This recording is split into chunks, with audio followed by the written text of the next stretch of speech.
دل چاہتا ہے کہ اس کے پاس اچھے سے اچھا مکان ہو، اچھی گاڑی ہو، اور یہ باقی ساری گنتے چلے جائیے نعمتیں، یہ فطری طور پہ انسان کی خواہش ہے، تمنا رہتی ہے۔ ہر بندہ چاہے گا میں بحریہ ٹاؤن میں مجھے مکان مل جائے، ڈی ایچ اے میں مل جائے۔ اب شریعت آپ کو نہیں روکتی،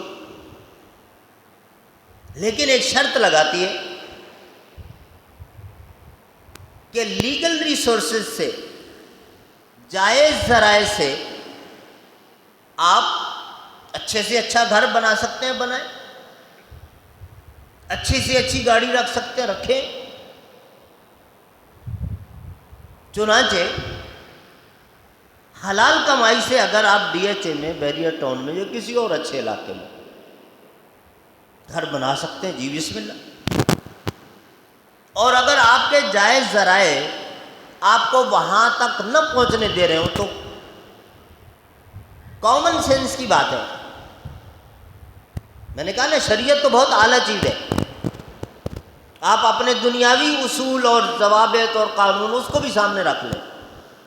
کیا دنیا کا کوئی قانون اس کو اجازت دیتا ہے کہ تم چوری کرو، ڈکیتی کرو، یا ان کے کسی جا کے مکان پہ قبضہ کر لو یا پلاٹ پہ قبضہ کر لو؟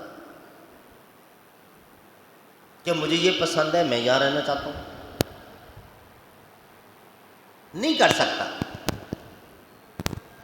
کسی بھی ملک کا قانون اس کو چوری کی، ڈکیتی کی، چیٹنگ کی، فراڈ کی اجازت نہیں دیتا، رشوت کی اجازت نہیں دیتا کہ آپ وہاں ڈی ایچ اے میں مکان چاہتے ہیں، ٹھیک ہے، ان ذرائع سے نہیں تو اس طرح لے لیں، نہیں ہے اجازت۔ تو آپ نے آپ کو کنٹرول کرنا ہے، صبر کرنا ہے، جی نہیں ٹھیک ہے، میرا گھر بٹائی آباد میں، ہم بٹائی آبادی میں خوش ہیں۔ اللہ دنیا میں اگر اس سے اچھا نہیں دے گا تو انشاءاللہ جنت میں اللہ تعالیٰ ایسا دے گا کہ ڈی ایچ اے بھی بھول جائیں گے۔ اور میں نے آپ کو پچھلے خطبے میں مثال بھی دی تھی، یہ انسان کی خام خیالی ہے، جو دنیا کو جنت سمجھنے لگتا ہے نا، وہ بہت بڑے دھوکے میں ہے۔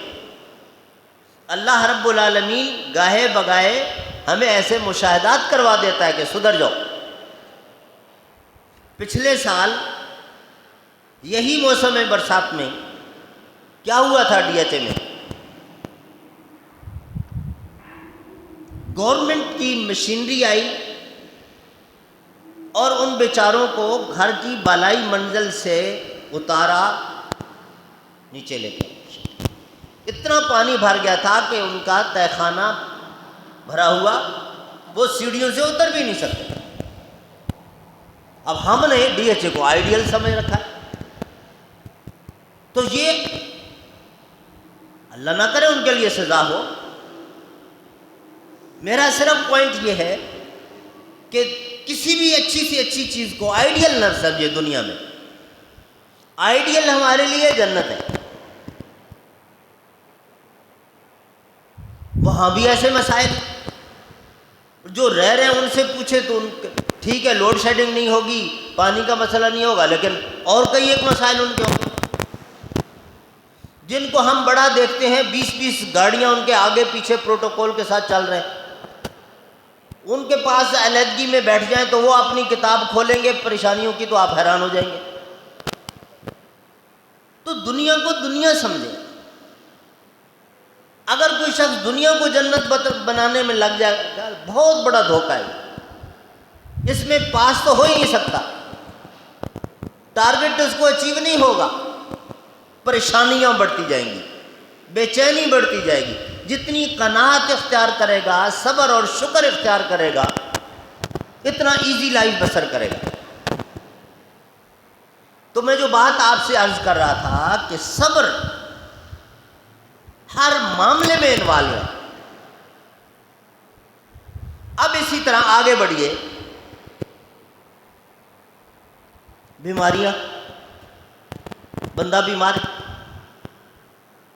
اب اس کے لیے شریعت نے اجازت دی ہے یہ جائز طریقے ہیں، سے علاج کروائیں۔ لیکن کچھ چیزیں مارکیٹ میں آ گئیں جو اسلام سے کلیش کرتی ہیں، اللہ کی طرف سے نبیوں کے ذریعے جو ہمیں دیا گیا عقیدہ ہے اس سے کلیش کرتی ہیں۔ بندہ اس طرف نہیں جا سکتا۔ جیسے من نظر لغیر اللہ فقد اشرک،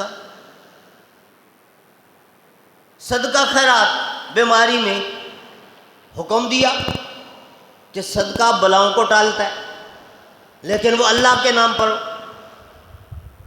اگر اللہ کے علاوہ کسی اور کے نام پہ، جبریل کے نام پہ، نبی کے نام پہ کیوں نہ دے، کراس ہو جائے گا اور بہت بڑا جرم ہو جائے گا۔ اسی طریقے سے بیماری کے علاج کے لیے جائز جو چیزیں ہیں ان سے علاج ہوگا۔ منتر، دھاگا، پتنی کیا کچھ ہم نے نکال لیے، اسی سے پھر واش روم بھی جا رہے ہیں، اسی سے پھر وہ سب کچھ۔ لیکن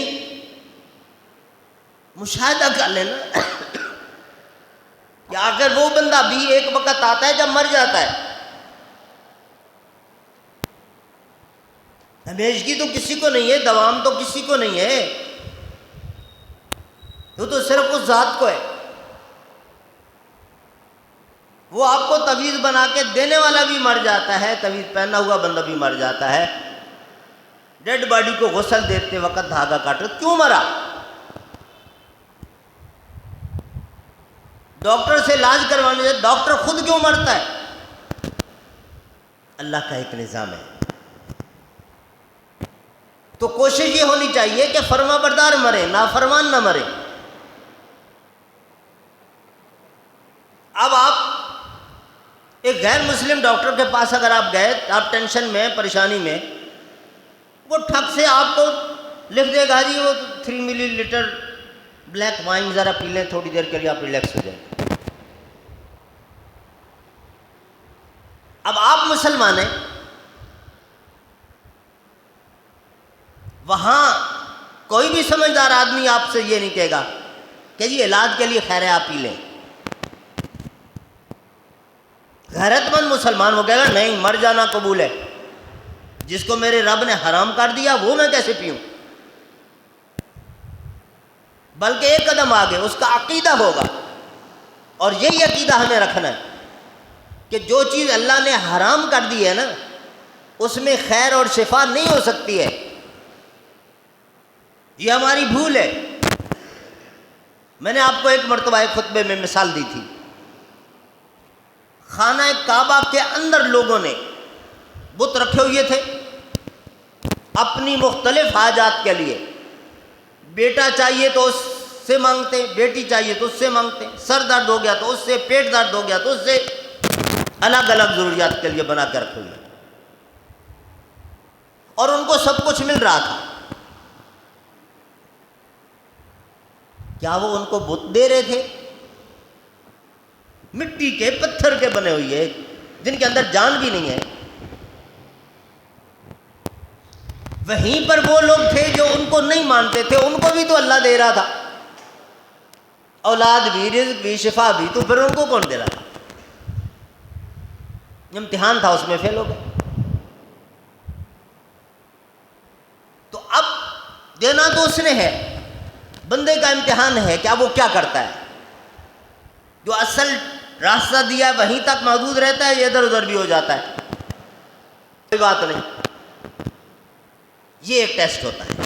تو استعینوا بالصبر، اپنے آپ کو کنٹرول کرو، لمٹ کراس نہیں کرو گے۔